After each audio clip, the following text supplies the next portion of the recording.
நம்ம மல்லி சீரியல்ல என்னெல்லாம் சுவாரஸ்யமான விஷயங்கள் நடக்க போகுதுன்னு பார்க்கலாம் வாங்க. வெண்பா பார்த்தீங்கன்னா மீனுக்கிட்ட அவங்களோட கஷ்டத்தை எல்லாத்தையுமே வந்து ஷேர் பண்ணிக்கிறாங்க. மீனுக்குட்டி என் ஆண்டி வந்து வீட்டில் என்ன ரொம்பவே கொடுமைப்படுத்துறாங்க, எனக்கு எது கேட்டாலும் வாங்கி கொடுக்க மாட்டேன்னு சொல்றாங்க.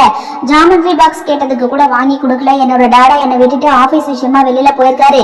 என் டேடா வர வெளியே இந்த ஆண்டி என்னை இப்படிதான் செய்வாங்க, எனக்கு ₹1 சாக்லேட் கூட வாங்கி கொடுக்க மாட்டேன்னு சொல்லிட்டாங்க. மல்லியம்மாவையும் வந்து ரொம்பவே கொடுமைப்படுத்துறாங்க.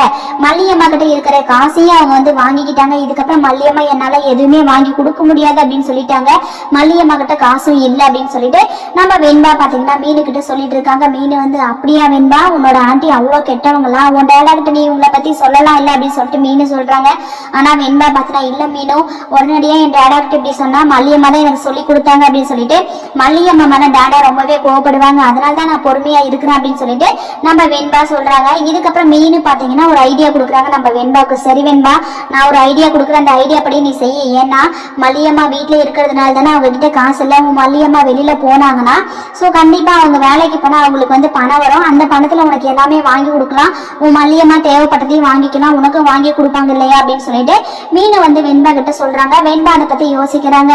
ஆமா மீனு, நீ நல்ல ஐடியா கொடுத்துருக்க. ஆனா எனக்காக மல்லியம்மா எப்படி வேலைக்கு போவாங்க, அவங்களும் ரொம்ப பாவம் இல்லையா, வீட்லயும் வேலை செஞ்சுட்டு வெளியிலயும் போயிட்டு வேலை செய்யணுமா அப்படின்னு சொல்லிட்டு வெண்பா கேட்க உடனே மீனு வந்து இல்ல வெண்பா, மல்லியம்மா வீட்டுல இருக்கும் போதே உன் டேடா வந்து மல்லியம்மா மேல இவ்வளவு பழிய போட்டாங்களோ, அவங்கதான் காசு திருந்தாங்கன்னு சொல்லிட்டு.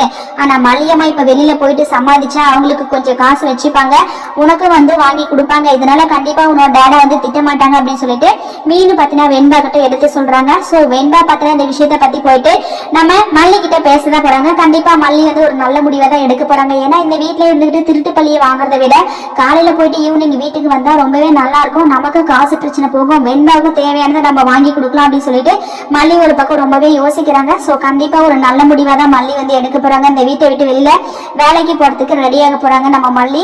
ஆனா இதுக்கும் ஏதாவது ஒரு சதி வேலையை வச்சிருப்பாங்க இந்த ராஜேஸ்வரி. ஏன்னா வீட்டுல இருந்து இவங்களை எல்லாம் ஆட்டி படைக்கலாம் அப்படின்னு சொல்லிட்டு ராஜேஸ்வரி நினைச்சாங்க. ஆனா இப்ப நம்ம மல்லி பார்த்தீங்கன்னா அவங்களோட முடிவையே மாத்திக்கிட்டாங்க. அதாவது வெளியில வேலைக்கு போலான்னு சொல்லிட்டு முடிவு பண்ணிட்டாங்க. இதுலயும் கண்டிப்பா ராஜேஸ்வரி வந்து ஏதாவது ஒரு மண்ணலி போட தான் போறாங்க. ஏன்னா இவ வீட்டை விட்டு வெளியில போனா நமக்கு மதிக்க மாட்டான், இவ ஆணவம் பிடிச்சு ஆடுவா அப்படின்னு சொல்லிட்டு ராஜேஸ்வரி இதையும் தடுத்து நிறுத்த தான் போறாங்க. வாங்க வெயிட் பண்ணி பார்க்கலாம். இந்த வீடியோ பிடிச்சிருந்தா மறக்காம நம்ம சேனலை சப்ஸ்கிரைப் பண்ணுங்க. தேங்க்யூ.